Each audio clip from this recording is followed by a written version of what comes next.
Sa Isabela, may reyna-reynahang, sa lamig, bumibida, eksahirada.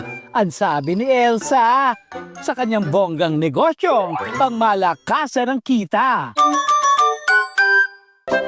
Hello, Galogs! Ako si Miss Yelo, ang reyna ng yelo dito sa Isabela!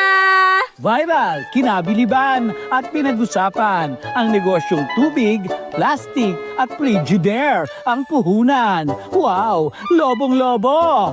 Jontis ba yan? Kung sa iba, ito lang simpleng yelo, huwag mong iismulin dahil dito para ka na ring winner sa loto. 70,000 to 80,000 pesos lang naman ang kinikita nila buwan-buwan. Di ka ba naman kikilabutan dahil ang mga yelong ito ang nagpatawid sa kanilang magkakapatid sa eskwelahan. Ngayon ay focus sa kanilang yelo negosyo ang pamilya. Road to success, ika nga, dahil sa di natutunaw nilang kumpiyansa. Kapag nag-umpisa po tayo ng business, magpatuloy lang po tayo. Huwag po nating iisipin na wala kang kikitain kasi hindi ka po pwedeng mag-business kung ang iisipin mo lang lagi ay yung wala kang kikitain. Kaya Logalogs, kung iniisip mo nang gumibap, gayahin mo si Miss Yelo na pilit nagsusumikap. Siyempre, mahirap, wala namang madali, di ba? Pero ang mahalaga, sa hirap o success,